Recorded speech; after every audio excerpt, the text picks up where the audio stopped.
धन्यवाद सर। सभी साथियों को नमस्कार। सबसे पहले मैं मेरा परिचय देता हूँ। मेरा नाम नितिन पेकर, हरीश संजीवनी ट्रेनर, नासिक महाराष्ट्र से। तो हरीश संजीवनी को लेकर मैंने फील्ड पर 5 साल काम किया है, प्रैक्टिकल काम किया है। उसके बाद पिछले 3 साल से मैं हरीश संजीवनी ट्रेनर के रूप में भी काम कर रहा हूँ। आज तो इसके साथ आनंद साथ आया जी। फील्ड के ऊपर बाकी मैं लोगों को मैं ज्यादा काम तो मेरा फील्ड के ऊपर ही चलता है, उसका भी मैं काम करता हूँ। तो साथियों, इसके अलावा भी एक चीज है कि मैं खुद एक किसान हूँ। अहमदनगर डिस्ट्रिक्ट, खुद अनार की खेती है, प्याज की बड़ी खेती करता हूँ। इसके साथ साथ वेजिटेबल्स का भी खेती में। तो ये सब के बारे में मुझे पूरी तरह से प्रैक्टिकल जानकारी भी है। इसके साथ ही हरीश संजीवनी प्रोडक्ट्स किस तरह से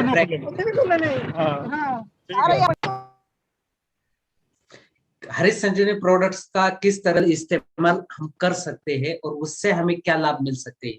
इससे भी जरूरी चीज है, ये है कि अगर हमें बड़ी पिन हासिल करनी है तो हमें थोड़ा सा टारगेट चेस करने के हिसाब से बिजनेस करना जरूरी होता है। तो उसी के हिसाब से अगर हम फास्ट ग्रो कर सकते हैं तो हमें एग्रीकल्चर में ज्यादा से ज्यादा काम। एग्रीकल्चर में बहुत बार ऐसा होता है कि हमें ज्यादा जानकारी के बाद जाए, चीजें हमारे पास बहुत ही कम होती है। इस वजह से कुछ ना कुछ दिक्कतें आती है। इसके साथ ही प्रोडक्ट प्रोडक्ट क्या काम करता है, उसके क्या रिजल्ट आते हैं, ये तो हम सबको पता भी होती है। लेकिन इसके अलावा भी कुछ ऐसी चीजें होती है कि वो सब कुछ आसान कर देती है। तो उसी आसान चीजों को लेकर आज का ये प्रोग्राम हम करेंगे। तो मैं सीधा आज के ये स्लाइड शो के माध्यम से आपके सामने आज का ये ट्रेनिंग शुरू कर देता हूँ। पूरा ट्रेनिंग ये प्रैक्टिकल स्वरूप में हम करेंगे।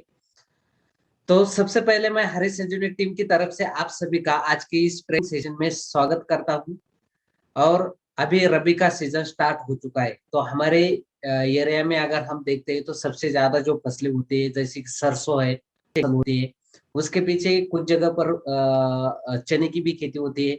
अगर फल सब्जियों में हम तो बैंगन और पर होती है। इसके पीछे पीछे टमाटर, तरबूजा, खरबूजा, ये खेती भी बहुत ज्यादा पैमाने पर होती है। तो साथियों, ये सभी फसलों को लेकर ही आज काम करेंगे।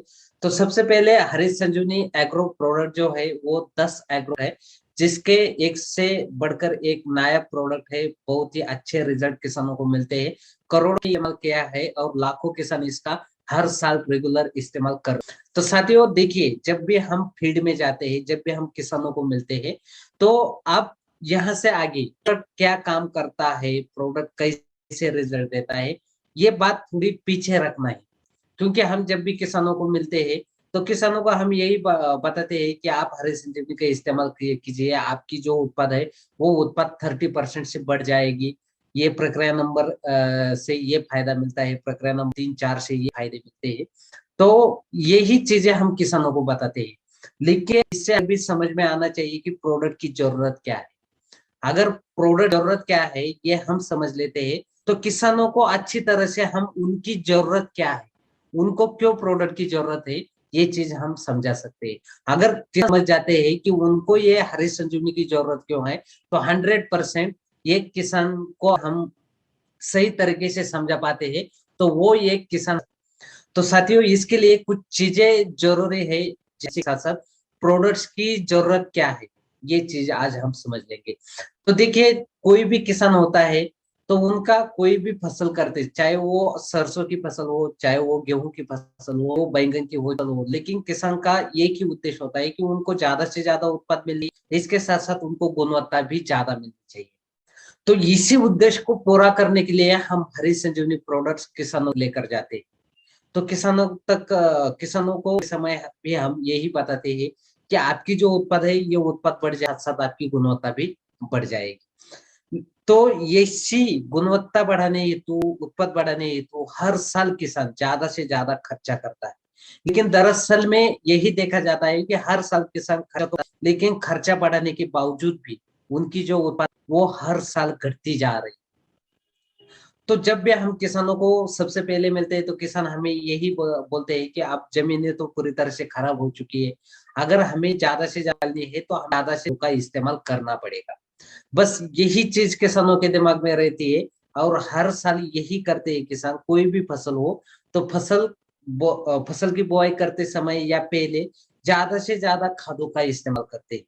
लेकिन असल बात तो ये है कि ज्यादा से ज्यादा खादों का इस्तेमाल करने के बावजूद भी किसानों की जो उत्पाद है वो हर साल घटती जा रही है। तो ये क्यों हो रहा है, यही बात हमें किसानों को समझनी है। तो साथियों देखिए, फसल कोई भी हो, चाहे वो सरसों हो, आलू हो, बैंगन हो, टमाटर हो, मिर्च हो, गेहूं हो, या कोई भी फसल हो, अगर फसल की उत्पाद बढ़ानी है तो किसान को जरूरी एक ही चीज है, जो कि किसान कर रहे हैं, हर साल ज्यादा से ज्यादा खादों का इस्तेमाल कर रहे हैं। किसानों को लगता है कि ज्यादा से ज्यादा खाद का इस्तेमाल अगर वो करेंगे तो उनको ज्यादा से ज्यादा उत्पाद मिलेगी।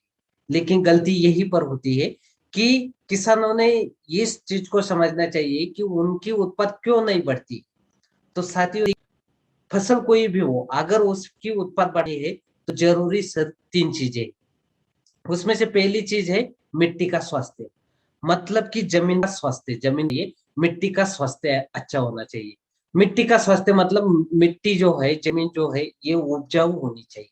अगर जमीन उपजाऊ है तो आप कितनी भी कम खादों का इस्तेमाल, ज्यादा से ज्यादा उत्पाद मिलती है। अगर मिट्टी का स्वास्थ्य ही सही नहीं है, मिट्टी ही अगर खराब है, जमीन अगर खराब है, जमीन की उपजाऊ क्षमता अगर कम है, तो चाहे आप कितनी भी खादों का इस्तेमाल कीजिए, आपकी उत्पाद कभी भी नहीं बढ़ती, बल्कि आपकी उत्पाद हर साल घटती जा रही, जो कि आज की डेट में हो रहा है। तो इसीलिए अगर उत्पाद बढ़ानी है तो जमीन का आरोग्य सुधारना होगा, जमीन की उपजाऊ क्षमता बढ़ानी होगी। इसके लिए हम क्या इस्तेमाल करते हैं, हरित संजीवनी प्रक्रिया नंबर 1 और सॉइल हेल्थ, इन दोनों का जमीन में इस्तेमाल करते हैं ताकि जमीन की उपजाऊ क्षमता बढ़े। उसके बाद दूसरी चीज जरूरी होती है, वो है प्लांट हेल्थ, यानी कि पौधों का स्वास्थ्य, यानी कि फसल का परिपूर्ण पोषण होना चाहिए। तो फसलों का परिपूर्ण पोषण होना चाहिए मतलब क्या, तो फसल अलग अलग अवस्थाओं से जाती है, जैसे कि वृद्धि की अवस्था होती है, उसके बाद फ्लावरिंग की अवस्था होती है, और उसके बाद दानों की अवस्था होती है, फलों की अवस्था होती है। तो इन अलग अलग अवस्थाओं में फसलों को जो विशेष अन्न तत्वों की जरूरत होती है, वो अन्न तत्व मिलने चाहिए। तो यही अन्न तत्व हम हरित संजीवनी प्रक्रिया नंबर 2, प्रक्रिया नंबर 3 और प्रक्रिया नंबर 4 के माध्यम से देते हैं। और जहां पर हरित संजीवनी का इस्तेमाल नहीं किया जाता है, वहां पर फ्रूट स्पेशल के माध्यम से यह अन्न तत्व हम फसलों को अवेलेबल करके देते हैं। तो उससे फसलों का परिपूर्ण पोषण हो जाता है, फसलों का परिपूर्ण विकास हो जाता है, और उससे हमें ज्यादा से ज्यादा उत्पाद मिलती है।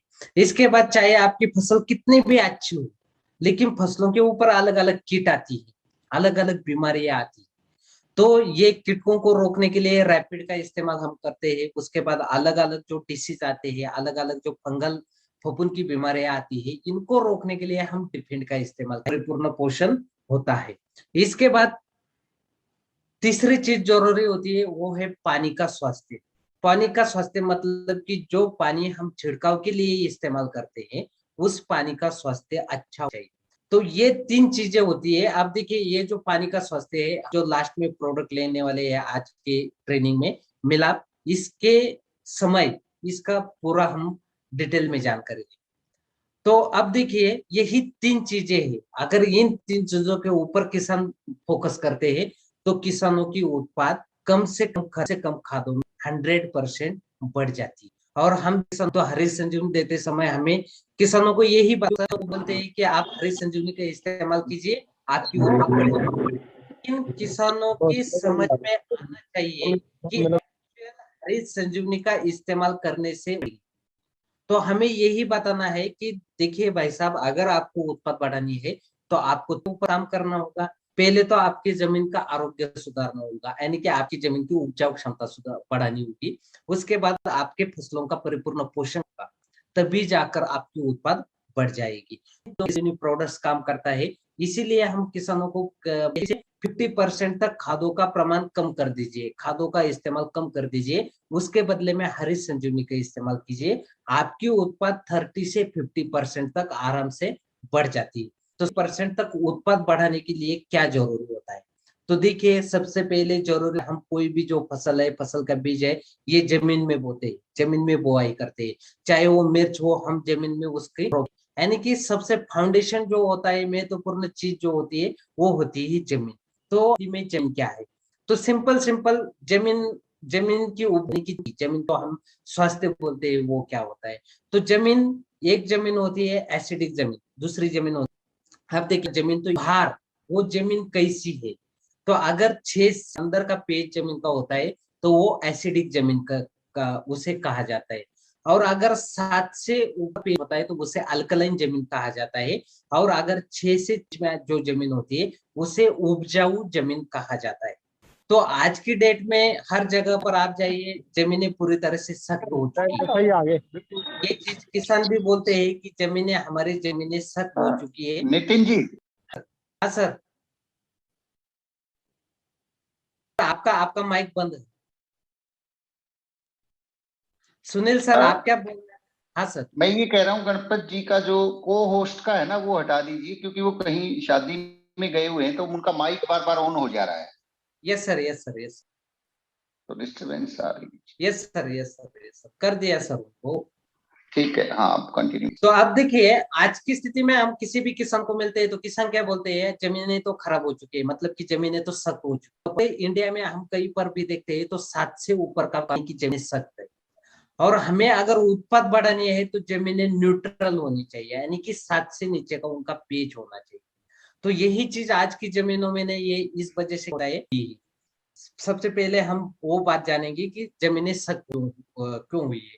क्योंकि हर साल किसान अलग अलग खादों के साथ जमीन में करते हैं, लेकिन जमीन का ऑर्गेनिक मैन्योर कम होने के कारण क्या होता है, ये जो भी खादें जमीन में दी जाती है, ये अघुलनशील स्वरूप में जमीन में पड़ी रहती है, वो फसलों को अवेलेबल नहीं होती है। इसी वजह से ये जो जमीन है, दिन बे दिन खराब होती जाती है, दिन ब दिन सख्त हो जाती है।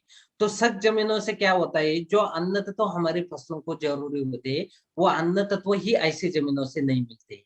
तो देखिए, जमीन से फसलों को अन्न तत्व कौन से मिलने जरूरी होते हैं? मुख्य अन्न तत्व जैसे कि नाइट्रोजन, फास्फोरस, पोटेशियम। उसके बाद सेकेंडरी, यानी कि द्वितीय अन्न तत्व होते हैं कैल्शियम, मैग्नीशियम, सल्फर। और सूक्ष्म अन्न तत्व zinc, boron, iron, manganese, copper, molybdenum और क्लोरीन। ऐसे 16 प्रकार के जो अन्न तत्व है, ये हमारी जमीन से हमारे फसलों को अवेलेबल होने जरूरी होते हैं। लेकिन अगर जमीन का स्वास्थ्य सही नहीं होता है, यानी कि जमीनें अगर सख्त होती है, तो ये अन्न तत्व हमारी फसलों को नहीं मिलते हैं। और इसके कारण चाहे आप कितनी भी खादों का इस्तेमाल जमीन में कीजिए, आपकी उत्पाद बढ़ती नहीं है, बल्कि आपकी उत्पाद हर साल घटती जाती है। क्योंकि उपजाऊ जमीन का स्ट्रक्चर क्या होता है? उपजाऊ जमीन 20 से 30% तक हवा होती है। उसके बाद 20 से ऐसे घटक, ऐसे तत्व जो जमीन में हमेशा अघुलनशील स्वरूप में जमे रहते हैं, जिसका ना तो जमीन को फायदा होता है, ना ही फसलों को फायदा होता है। और ऐसी जमीन का बंद, जिस जमीन की उपजाऊ क्षमता बोला जाता है, वो होती है 5%। तो इस जमीन को हम उपजाऊ जमीन कहते हैं कि ये से भुरभुरी होती है।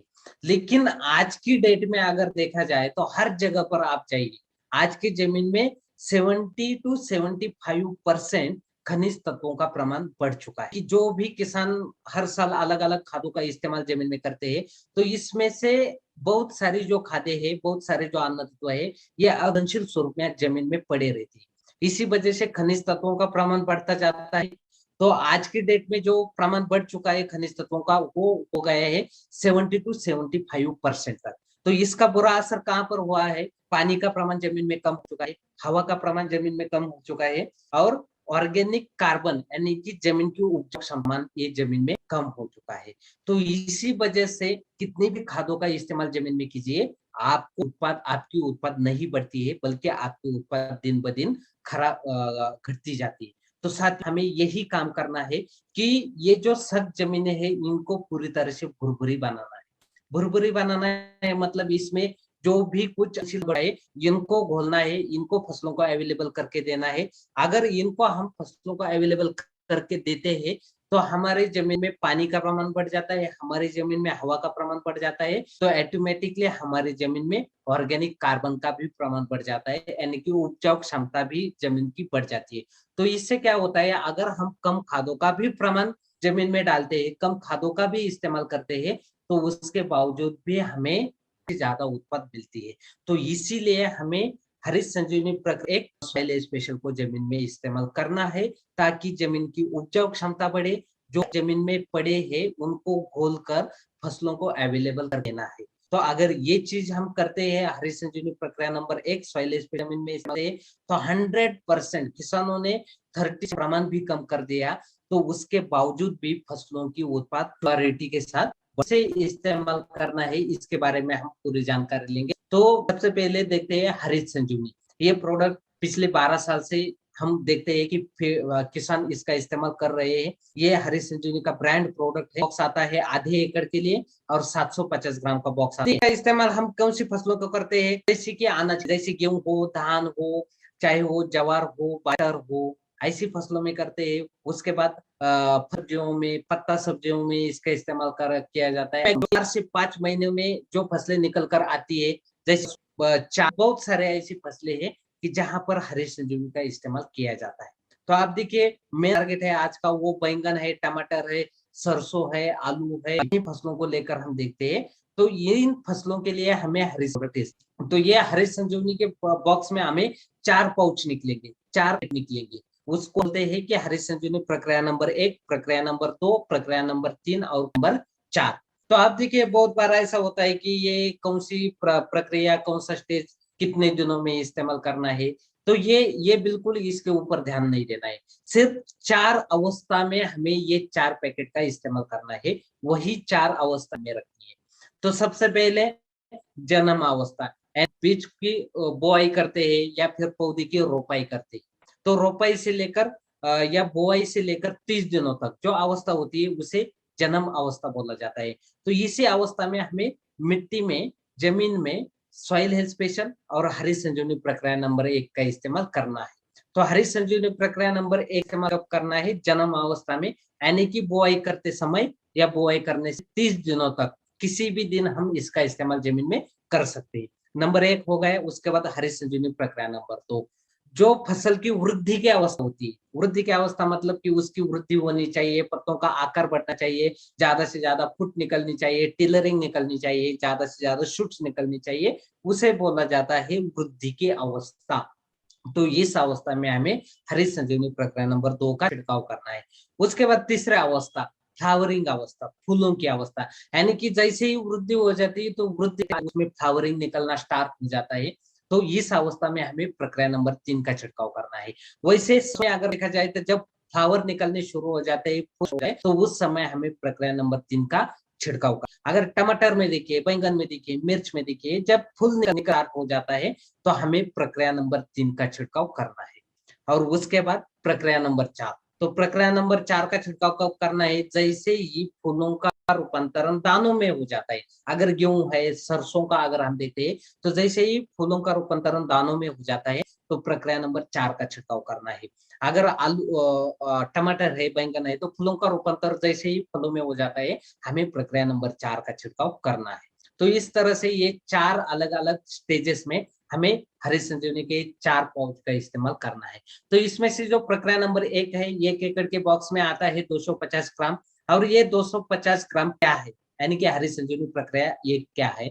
तो हरित संजीवनी प्रक्रिया एक ये हाईली कॉन्सेंट्रेटेड निर्माण किया गया है और ये जमीन की उपजाऊ क्षमता सुधारने का काम करता है, यानी कि जमीन की उपजाऊ क्षमता बढ़ाने के लिए ये काम करता है। तो आप देखिए, इसका तो कोई भी फसल हो, कोई भी फसल हो, फसल की बुआई करते समय या रोपाई करते समय या बुआई या रोपाई होने से 30 दिनों तक किसी भी दिन हम प्रक्रिया नंबर 1 के साथ साथ हम सॉइल स्पेशल भी जमीन में दे सकते हैं, यानी कि सॉइल स्पेशल और हरित संजीवनी प्रक्रिया नंबर 1 ये दोनों को एक साथ मिलाकर हम जमीन में दे सकते हैं। अब इसे जमीन में किसी भी खाद दे सकते हैं या फिर 40 से 50 किलो सूखी मिट्टी में मिलाकर दे सकते हैं। अगर ड्रिप इरिगेशन है, आप देखिए गेहूं, सरसों के लिए तो कोई ड्रिप इरिगेशन नहीं करता है, आलू के लिए भी अगर हमारे एरिया में देखें तो ड्रिप इरिगेशन बहुत ही कम मात्रा में दिखाई देता है। तो ड्रेंचिंग द्वारा भी हम जमीन में दे सकते हैं, ड्रिप इरिगेशन द्वारा भी हम जमीन में दे सकते हैं। सिर्फ प्रक्रिया नंबर 1, ये जमीन में देने के बाद पानी देना आवश्यक है, ऐसा हम हर जगह पर बोलते हैं। लेकिन क्या होता है, जैसे कि आप देखिए जैसे कि सरसों की जो बुआई की जाती है, गेहूं की जो बुआई की जाती है, तो इसको बुआई हम पानी देते हैं। तो ऐसे में हमें दिक्कत आ जाती है, आप तो पानी तो नहीं देने वाले हैं, तो हरी संजीवनी प्रक्रिया नंबर 1 इस्तेमाल करके फायदा नहीं मिलेगा। लेकिन नहीं साथियों, ये पानी होता है तो जमीन में काफी नमी होती है, तो हमें बिंदास हरी संजीवनी प्रक्रिया नंबर 1 सॉइल स्पेशल का जमीन में इस्तेमाल कर देना है। अगला पानी जब भी किसान देंगे तो उस पानी से भी हमारा हो जाएगा। तो इस वजह से ये पानी के बारे में ज्यादा सोचना नहीं है, बिंदास प्रक्रिया नंबर 1 को हमें जमीन में देना है। अब देखिए इससे क्या लाभ मिलेगी। तो जमीन में जो भी अघुलनशील स्वरूप में जो तत्व होते हैं, यानी कि पहले भी बात की कि किसान हर साल अलग अलग रासायनिक खादों का इस्तेमाल जमीन में करे, उसके बाद भी जो फसलों की उत्पाद है वो बढ़ती नहीं है, हर साल कम होती जाती है और जमीन सख्त होती जाती है। इसके पीछे का कारण ये होता है कि जमीन में किसान अलग अलग खादें डालते हैं, लेकिन ये खादें अघुलनशील स्वरूप में जमीन में पड़ी रहती है और फसलों को वो नहीं मिलती है। इस वजह से जमीन चौकअप हो जाती है, जमीन सख्त हो जाती है। तो इन्हीं खादों को घोलने का काम हरी संजीवनी प्रक्रिया नंबर 1 जमीन में करता है। तो उससे क्या होता है, जमीन का चौकअप निकल जाता है, यानी कि जमीन पूरी तरह से भुरभुरी हो जाती है, जमीन में नमी का प्रमाण बढ़ता है। साथ साथ जो फसल की सूक्ष्म होती है इनकी वृद्धि हो जाती है, इनकी पैदावार ज्यादा से ज्यादा बढ़ती है। इसके साथ ही प्रक्रिया नंबर 1 का इस्तेमाल करने से जमीन में जो मित्र जीवाणु होते हैं, जो फायदेमंद जीवाणु होते हैं, इनकी पैदावार बढ़ जाती है। तो उससे जमीन का ऑर्गेनिक कार्बन क्षमता बढ़ाने के लिए हमें इसका लाभ मिलता है। इसके साथ ही पौधों को जो सूक्ष्म अन्न तत्व जरूरी होते हैं, जमीन अन्न तत्व फसलों को अवेलेबल करके देने में हरी संजीवनी प्रक्रिया 1 का हमें लाभ मिलता है। जमीन में नाइट्रोजन का स्थिरीकरण करने के लिए यह हरी संजीवनी प्रक्रिया नंबर 1 काम करता है। तो इससे सिंपल सा क्या होता है, फसलों को अवेलेबल करके देता है, जमीन भुरभुरी बन जाती है, तो उसके कारण जमीन उपजाऊ क्षमता भी बढ़ जाती है। साथ साथ फसलों की जो ग्रोथ होती है उसमें हमें ज्यादा फायदा इसका मिल जाता है। तो इस तरह का प्रक्रिया नंबर 1 है। इसके बाद हरी संजीवनी प्रक्रिया नंबर 2 फसल की वृद्धि की अवस्था में देना है, यानी कि जहां पर ज्यादा से ज्यादा शूट्स उसको निकलने हैं, यानी कि ज्यादा से ज्यादा टिलरिंग निकलनी चाहिए, पत्तों का आकार बढ़ना चाहिए और उस तरीके से वृद्धि होनी चाहिए। इस अवस्था में हमें प्रक्रिया नंबर 2 का छिड़काव करना है। तो इसमें देखिए पौधों की संतुलित वृद्धि इसकी वजह से होती है, यानी कि ज्यादा से ज्यादा शूट्स निकलते हैं, पत्तों का आकार भी बढ़ता है और पौधों को संतुलित अन्न तत्व देने के लिए इसका हमें लाभ मिलता है। साथ ही पत्तों में क्लोरोफिल का प्रमाण बढ़ जाता है, तो उससे प्रकाश संश्लेषण तो उससे प्राकृतिक रूप से ज्यादा अन्न की निर्मित पौधों में होने में हमें इसका लाभ मिलता है। इसके जड़ों की सशक्त वृद्धि होती है और पौधों की गर्भ क्षमता बढ़ाने के लिए यह हरी संजीवनी प्रक्रिया नंबर 2 का हमें। किसान ऐसे होते हैं कि जैसे बोले जाते गेहूं में, धान में, अगर हम हमारे एरिया में देखते हैं तो कुछ किसान छिड़काव नहीं करते। तो हमें किसानों को यही बताना है, अगर आपको उत्पाद बढ़ानी है तो आपकी फसल में तो कुछ ना कुछ बीमारी भी आने वाली है, तो बीमारियों को रोकने के लिए तो आपको कुछ ना कुछ दवाइयों का छिड़काव करना ही पड़ेगा। तो आप हरी संजीवनी प्रक्रिया नंबर 2, 3, 4 का भी उन्हीं दवाइयों के साथ छिड़काव कर दीजिए, ताकि क्या होगा, आपके जो भी बीमारी होगी इसके साथ साथ आपकी फसल की उत्पाद बढ़ाने के लिए आपको इसका बड़ा लाभ मिलेगा। और किसान, बहुत सारे किसान ऐसे होते हैं नहीं नहीं हम तो छिड़काव करते ही नहीं है। तो हमें उन किसानों को ये है कि भाई साहब, अगर आपको खर्चा कम करना है और अगर आपको उत्पाद बढ़ानी है तो पड़ेगा, तो किसान इससे राजी हो जाएगा उनको।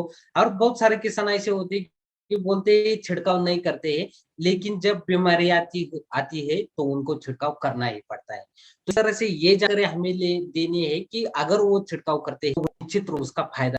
अब कुछ किसान ऐसे होते हैं कि आप कुछ भी करने के लिए तो आसान सी बात है, जहां पर छिड़काव किसान नहीं करते हैं वो नहीं करना है, डायरेक्टली उनको सिर्फ सॉइल स्पेशल जमीन में। तो ऐसी जगह पर हम ये कीजिए, यानी कि 500 किसानों को जमीन में दे सकते हैं। ताकि अगर 2 सॉइल स्पेशल 500 ग्राम के अगर हम देते हैं तो वो अंत तक हर एक अवस्था में फसल में काम कर सकेगी। तो इस तरह से प्रक्रिया नंबर 2 है। इसके बाद प्रक्रिया नंबर 3, जैसे ही गेहूं में बनना स्टार्ट हो जाता है, फ्लावरिंग निकलना स्टार्ट हो जाता है, हो जाता है, बैंगन हो, टमाटर हो, मिर्च हो, पर फ्लावर निकलना स्टार्ट हो जाता है, प्रक्रिया नंबर 3 का हमें छिड़काव करना है। तो इससे क्या लाभ मिलेगा? ज्यादा शाखाएं बढ़, ज्यादा से ज्यादा मादा फूल की निर्मित हो जाती है, ज्यादा से ज्यादा फूल पौधों में फ्लावरिंग मिली। इसके साथ ही इस अवस्था में जो विशेष अन्न तत्व या अन्न फसलों को मिलाकर देने में प्रक्रिया नंबर 3 का हमें लाभ मिलता है। तो इससे फ्लावरिंग का रूपांतरण फलों में होने में, फ्लावरिंग का रूपांतरण हमें इसका बहुत ही बड़ा लाभ मिलता है। इसके बाद देखिए अब आती है प्रक्रिया 4, धान हो चाहे कोई भी फलों की फसल देखिए, तो यहाँ पर क्या होता है कि फलों की या दानों के अवस्था में जो विशेष अन्न तत्व होते हैं वो की ज्यादा क्या का तत्व होता है। जब भी उसको दाने लगते हैं या फिर फल लगते हैं तो जमीन से जो पत्तों को मिलने वाले अन्न तत्व होते हैं या अन्न तत्व बंद होते हैं, तो इस वजह से पत्ते सूखने लगते हैं, पीले पड़ने लगते हैं, तो उसकी रोग प्रतिरोधक क्षमता भी कम हो जाती है और ज्यादा लेकर ऊपर तक दाने पूरी क्षमता से नहीं बढ़ते। अगर गेहूं की बाली हम देखते हैं तो इसलिए कई जो होते हैं उनका आ जाता है, लेकिन उससे आगे जो ऊपर के दाने होते हैं उनका आकार छोटा छोटा होता जाता है।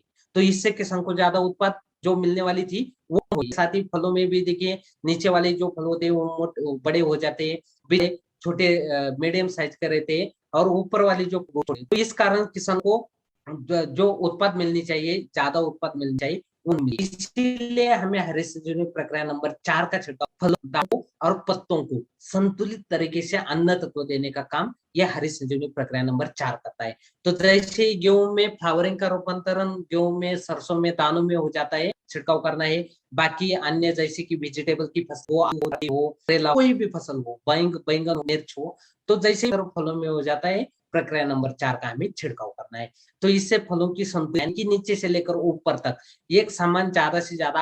अगर गेहूं की हम बात करते हैं तो गेहूं में दाने भरने के लिए, दानों की संख्या बढ़ाने के लिए ये काम करता है। साथ साथ नीचे से तक संतुलित तरीके से एक समान तरीके से एक समान ज्यादा से ज्यादा आकार बढ़ाने के लिए होती है, वो उत्पाद 30 से 40-50% तक आसानी के साथ बढ़ती है। साथ ही ज्यादा से ज्यादा फ्लावरिंग का रूपांतरण दानों फलों में कर देता है और एक संतुलित तरीके से अन्न को अवेलेबल देने में ये प्रक्रिया नंबर 4 काम करता है। तो इस तरह से हरित संजीवनी नंबर 1 का इस्तेमाल करना है। अब देखिए इस्तेमाल करते समय सिर्फ कुछ चीजें ही करना है, इस हमें कोई भी लाभ नहीं मिलने वाला है। उसके बाद प्रक्रिया नंबर 2, 3, 4 का छिड़काव करना नहीं मिलने वाला है। प्रक्रिया नंबर 2, 3, 4 का छिड़काव हम किसी भी कीटनाशक के साथ मिलाकर भी कर सकते हैं। सिर्फ अल्कोहल होता है, सल्फर होता है, इन दोनों के साथ मिलाकर हमें छिड़कना है। लेकिन अभी तो मिलाप प्रोडक्ट आए हैं, इस प्रोडक्ट का हम इस्तेमाल करने के बाद कोई भी बारे में कोई भी अभी टेंशन नहीं बचा है। इसके बाद प्रक्रिया नंबर 2, 3, 4 करते समय जमीन गीली होनी चाहिए। तो आप यहाँ पर देखिए कि ये बात हमारे दिमाग में भी होती है कि प्रक्रिया नंबर 2, 3, 4 के बाद पानी देना है, जमीन गीली होनी चाहिए, अगर गीली नहीं तो पानी देना है। तो इसकी वजह से अगर गेहूं में भी देखा जाए तो ज्यादा पानी नहीं दिया जाता है, चने में तो बिल्कुल भी बहुत ही कम पानी दिया जाता है। तो हम यही सोचते हैं साला किसान तो यहाँ पर पानी नहीं देने वाले है, तो ये हम इस्तेमाल नहीं कर सकते, यह हमारा माइंड होता है। लेकिन साथियों एक बात सब, ये प्रक्रिया नंबर 2, 3, 4 का छिड़काव करते समय जमीन में नमी होनी चाहिए, पानी होना चाहिए, ऐसा कोई जरूरी नहीं होनी चाहिए। और अगर बारिश के सीजन से लेकर फरवरी तक अगर जमीन नमी होती है, कब जमीन में कब से कब तक नमी होती है, बारिश के सीजन से लेकर फरवरी तक जमीन में नमी होती है। पानी दिया है नहीं वाले इस बात का बिल्कुल भी टेंशन नहीं लेना है। इस बात का टेंशन हमें कब लेना है? मार्च से लेकर, यानी कि जब टेम्परेचर बढ़ने लगता है तो तब से लेकर बारिश स्टार्ट होने तक के जो दिन होते हैं वहां पर हमें ये पानी का टेंशन तब तक भी ये सोचना है कि कब पानी देना है, आप छिड़काव के बाद देना है नहीं देना पड़ेगा, इस बात को बिल्कुल भी इसके ऊपर हमें ध्यान नहीं देना है। क्योंकि ऑलरेडी फरवरी तक, बारिश के सीजन से लेकर फरवरी तक जमीनों में नमी होती है, तो इसका कोई भी हमें साइड इफेक्ट नहीं होता है कि अगर आज हो जाए, बिल्कुल भी नहीं होता है। ये जमीन में नमी इससे 2-3-4 का छिड़काव ज्यादा टेम्परेचर में नहीं करना है।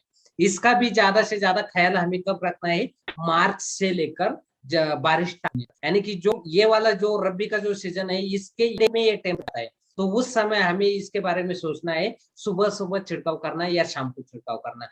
बीच वाले ये जो दिन है यहाँ पर थोड़ा से ऐसी ठंडी हवा होती है, ठंडा वातावरण होता है, टेम्परेचर ज्यादा नहीं होता है, तो दिन में हम कभी भी छिड़काव कर सकते हैं।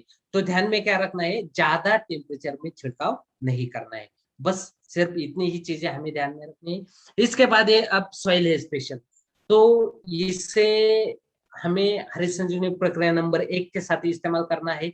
जहां पर जो किसान अगर सॉइल हरित संजीवनी का इस्तेमाल नहीं कर रहे हैं, वहां पर हमें सॉइल स्पेशल का इस्तेमाल करना है। और इसके ऊपर एक पंच लाइन है, न्यूट्रिएंट्स इफिशिएंसी एनहेंसर। न्यूट्रिएंट जमीन में होते हैं, इसकी कार्यक्षमता बढ़ाने का ये फीचर हो गया। तो ये 250 ग्राम 500 ग्राम के पैकिंग में अवेलेबल है। हमें इसको हरित संजीवनी प्रक्रिया नंबर 1 के साथ दे सकते हैं। हरित संजीवनी प्रक्रिया 1 के साथ अगर नहीं देते तो बाद में कभी भी हम दे सकते हैं। और जहां पर हरित संजीवनी नहीं दिया है वहां पर हम हरित संजीवनी, आप दिन फसल में जाओगे, आप देखिए बहुत बार ऐसा होता है कि हमारी संजीवनी प्रक्रिया नंबर 1 को कैसे पहले 30 दिनों में देते हैं, तो हमें क्या लगता है हरित संजीवनी सॉइल स्पेशल को भी पहले 30 दिनों में देना, पर इस्तेमाल नहीं, वहां पर जरूरी है कि पहले 30 दिनों में जाना चाहिए, लेकिन ऐसा बिल्कुल भी नहीं है। आप इस्तेमाल जमीन में करें उस अवस्था में से भी लेकर ये अपना काम स्टार्ट कर देता है, फायदा मिला। हम चाहे उनकी वृद्धि की अवस्था में फसल हो, चाहे वो फ्लावरिंग की अवस्था में, फलियों की अवस्था में, वो दानों की अवस्था में, जिस अवस्था में हम उस फसल में जाएंगे, तो को ऐसा लगता है हरित संजीवनी प्रक्रिया नंबर 1 और सॉइल स्पेशल दोनों को जमा है और दोनों का काम एक सार का है, यानी कि दोनों प्रोडक्ट ये, लेकिन प्रोडक्ट में बहुत सारा डिफरेंस है। अभी देखिए हरित संजीवनी जमीन देते हैं, संजीवनी प्रक्रिया नंबर 1 किसी भी खाद में मिलाकर दे सकते हैं, या फिर सूखी मिट्टी में मिलाकर सकते हैं, या इरिगेशन या ड्रेंचिंग द्वारा दे सकते हैं। सॉइल स्पेशल भी किसी भी 50 किलो सूखी मिट्टी में मिलाकर, तो देखिए साथी इनका जो काम है, इनके जो फीचर है ये अलग अलग है। तो अब देखिए जो हरित संजीवनी प्रक्रिया नंबर 1 है, ये जमीन की उपजाऊ क्षमता बढ़ाता है, यानी कि जमीन का स्वास्थ्य सुधारक है, जमीन का स्वास्थ्य सुधारक है। और सॉइल स्पेशल क्या है, जिनका स्वास्थ्य वर्धक है। और ये सॉइल स्पेशल ऐसा है, कितनी भी खराब जमीन हो, कितनी भी सख्त जमीन हो, उस जमीन का स्वास्थ्य वर्धन करने का काम करता है, स्वास्थ्य बढ़ाने का काम करता है, उसकी उपजाऊ क्षमता बढ़ाने का ये काम करता है। यानी कि कितनी भी जमीन सख्त हो, उसकी उपजाऊ क्षमता बढ़ाने के लिए ये सॉइल स्पेशल काम करता है। और सॉइल स्पेशल ज्यादा दिनों तक जमीन में काम करता है, लॉन्ग टर्म तक ये जमीन में काम करता है। तो साथियों इसके मात्र हम स्पेशल फीचर्स क्या है यही देखेंगे। उसके पहले हम तो जानते ही है कि सॉइल स्पेशल जमीन में कैसे देना है। हरित संजीवनी प्रक्रिया नंबर 1 के साथ दे, किसी भी खाद में मिलाकर दे सकते हैं, 40 से 50 किलो सूखी मिट्टी में मिलाकर दे सकते हैं, ड्रिप इरिगेशन या ड्रेंचिंग द्वारा जमीन में दे सकते हैं। तो खास करके फलों की बागवानी के लिए हम इस्तेमाल करते ही है, लेकिन कोई भी फसल हो, चाहे वो गन्ने की फसल हो, चाहे वो सब्जियों की फसल, सरसों हो, चाहे वो गेहूं की फसल हो, हर एक फसल के लिए ये जरूरी प्रोडक्ट है। तो किसी भी फसल में हम इसका इस्तेमाल कर सकते हैं। तो आप देखिए अगर फलों की बागवानी है तो वहां पर 2 एप्लीकेशन देने, पहला बाहर पकड़ते समय और दूसरा फलों की सेटिंग अवस्था में या विकास अवस्था में है।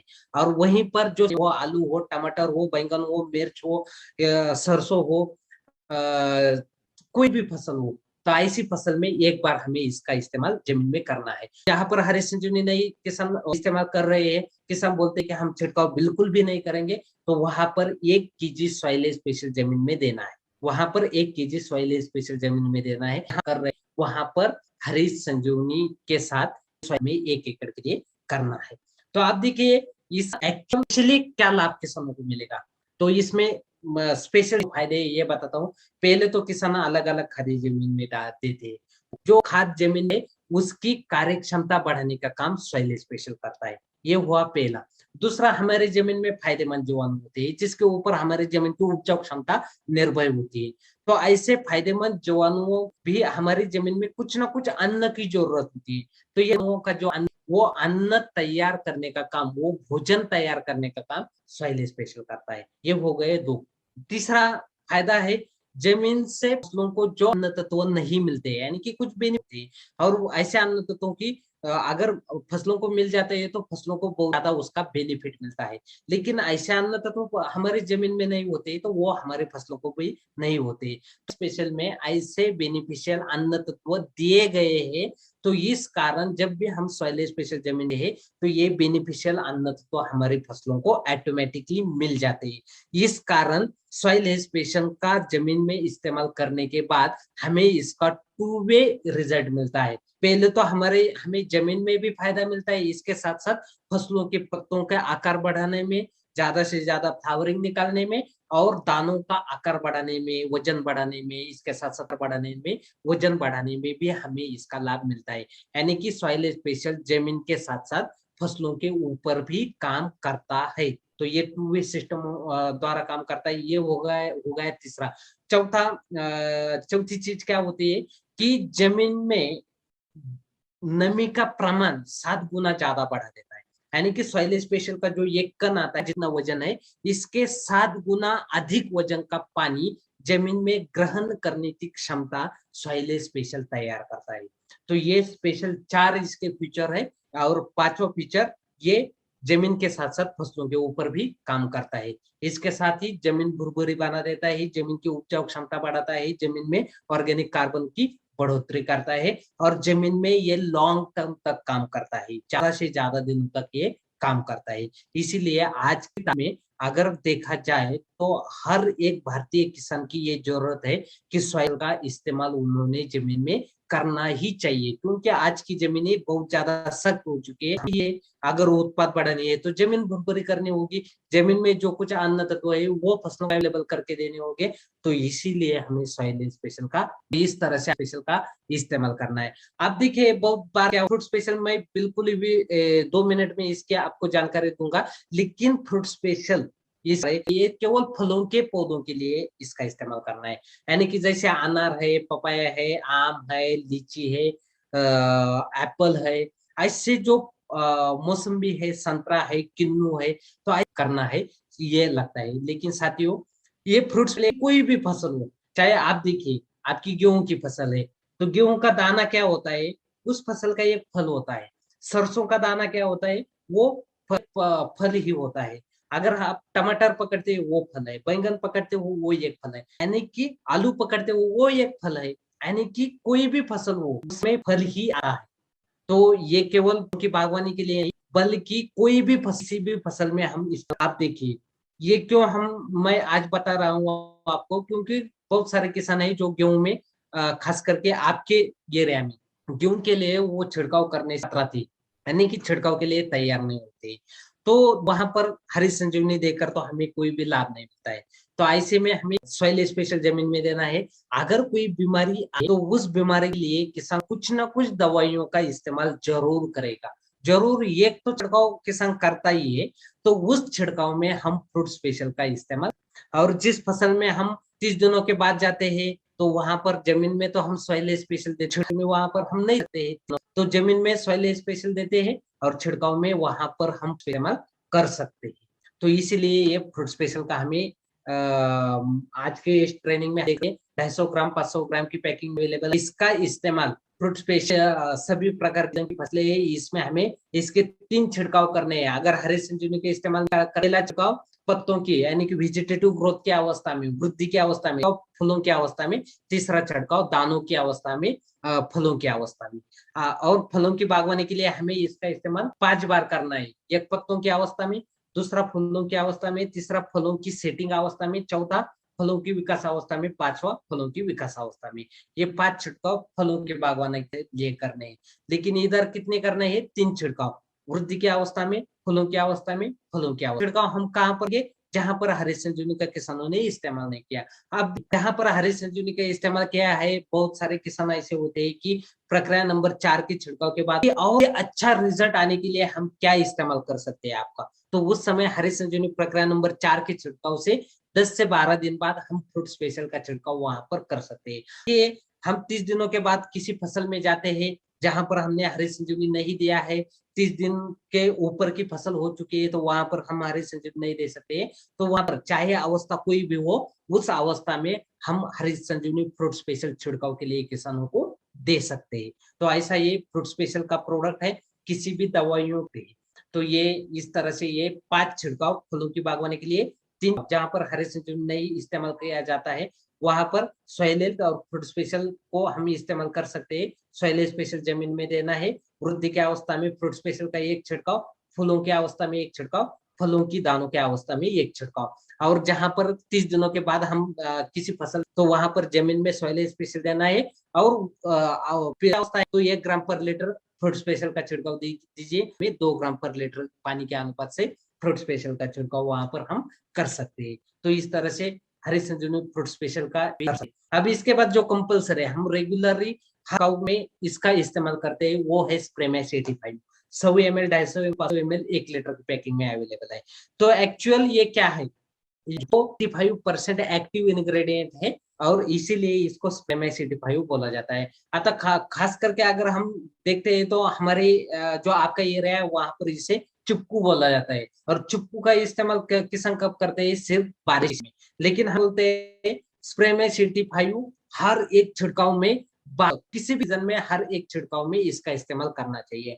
हरी, उसके बाद श्योर शुगर प्रक्रिया नंबर 2, इसके साथ तो स्प्रेमैक्स 85 का छिड़काव करना कंपलसरी है। तो ये क्यों बोलते हैं, तो देखिए इसके अलग अलग फायदे हैं। जैसे कि पहला ये स्प्रेडर, यानी कि जो भी दवाइयों का छिड़काव करते हैं ये पत्तों के ऊपर धीरे धीरे पूरे पत्तों के ऊपर फैलाने का काम करता है। तो इसकी वजह से जो भी दवाइयां होती है, जो भी अन्न होते हैं, ये पूरे पत्तों के ऊपर फैल जाते हैं, जाता है। उसके बाद दूसरा है ये स्टिकिंग का काम करता है, यानी कि स्टिकर का काम करता है, यानी कि दवाइयों का छिड़काव जो होता है वो पत्तों को चिपकाने का काम करता है। उसके बाद सबसे महत्वपूर्ण जो फायदा मिलता है वो पेनिट्रेशन, मतलब कि पत्तों के अंदर तक दवाइयां लेकर जाने का ये स्प्रेमैक्स 85 काम करता है।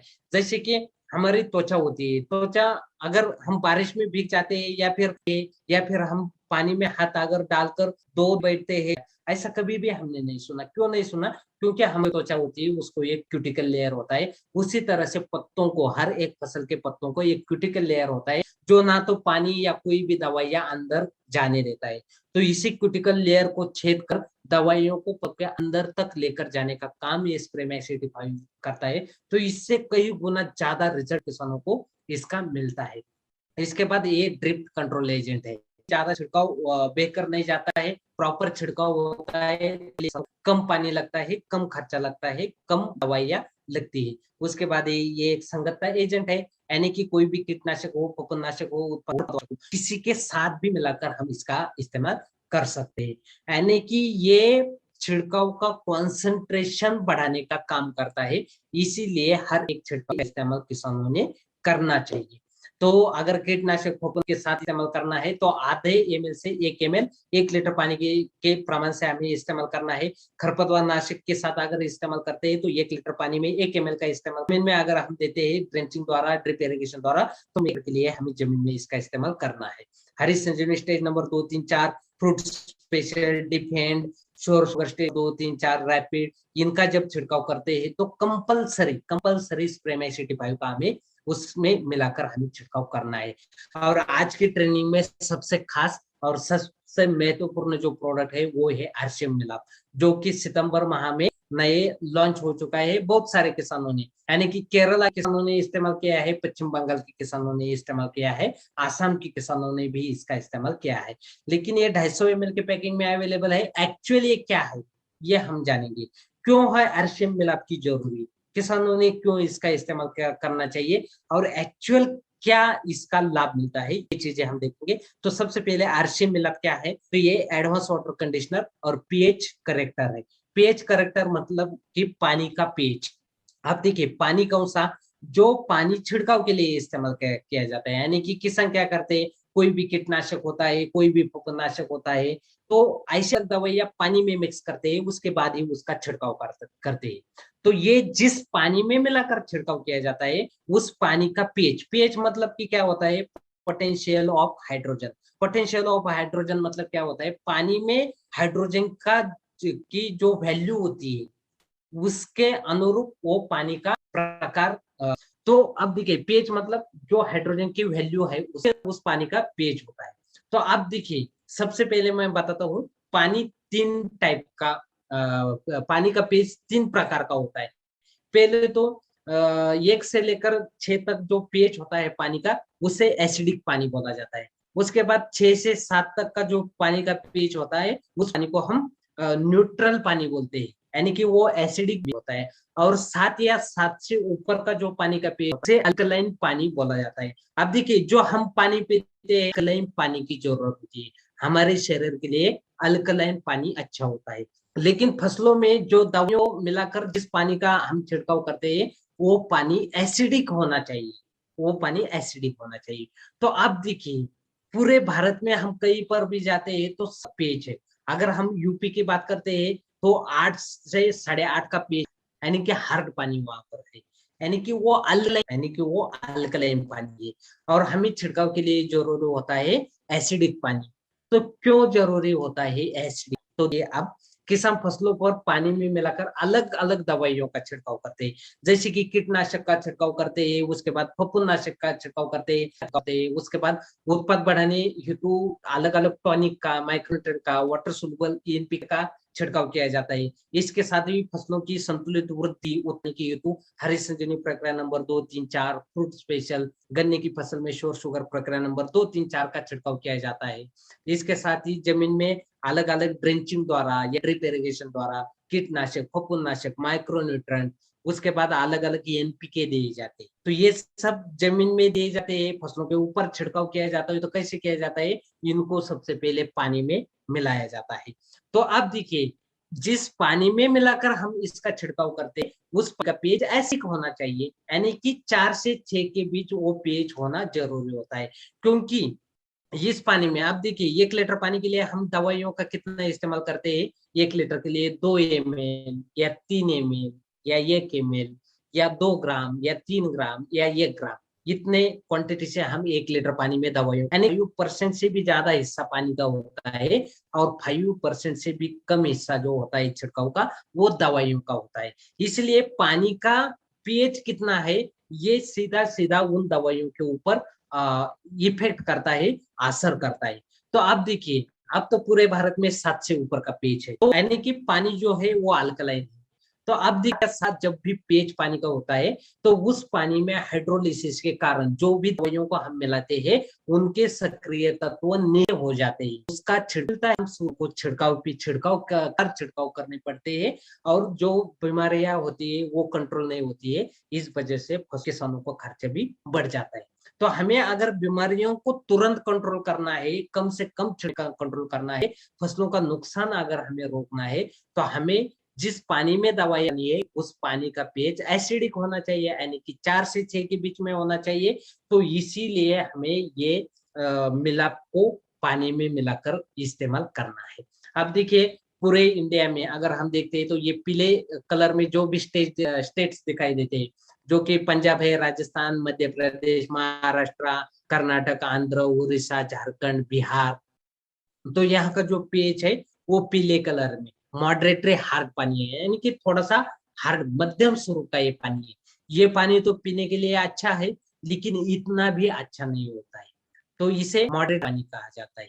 तो उसके बाद रेड कलर में आप देखिए जैसे कि यूपी है, छत्तीसगढ़ है, वेस्ट बंगाल है, गुजरात है, तमिलनाडु है, यहाँ का पानी ज्यादा हार्ड है, ज्यादा सख्त, मतलब लोग पीने को तो ये पानी पीते हैं लेकिन वो पचन नहीं होता है, वो अच्छा, उसका टेस्ट बिल्कुल भी अच्छा नहीं लगता है। इस पानी को वेरे हार्ड पानी, यानी कि ज्यादा सख्त पानी बोला जाता है।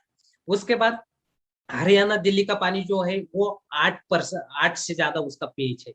उस तरीके जम्मू हिमाचल, उत्तराखंड, सिक्किम, जो 7 सीटर स्टेट है, ये पानी वाटर मुझे पीने के लिए बिल्कुल भी लायक पानी है, यानी कि इसका टेस्ट बहुत ही मीठा होता है, पीने के लिए बहुत ही अच्छा होता है, पीने के बाद बिल्कुल भी हमें तकलीफ नहीं होती है। ये पानी 7 से 7.5 का यहाँ पर पीएच होता है, यानी कि पूरी इंडिया में 7 से ज्यादा पीएच दिखाई दे रहा है, यानी कि हर जगह का जो पानी है वो अल्कलाइन पानी है। और हमें जरूर पानी कितना चाहिए? पानी का पीएच 4 से 6 के बीच का ये कैसे हम पीएच को मेंटेन कर सकते हैं, तो पानी को मिलाना है ताकि आपका पीएच कितना भी हो, चाहे वो 7 से 7.5 हो, चाहे वो 8 हो, चाहे वो 8.5 हो, चाहे वो 9 हो, चाहे वो 9 से ज्यादा का पीएच हो, आपको मिलाते हैं। तो वो पानी का पीएच छिड़काव के लिए अनुकूल पीएच कितना होता है, 4 से 20।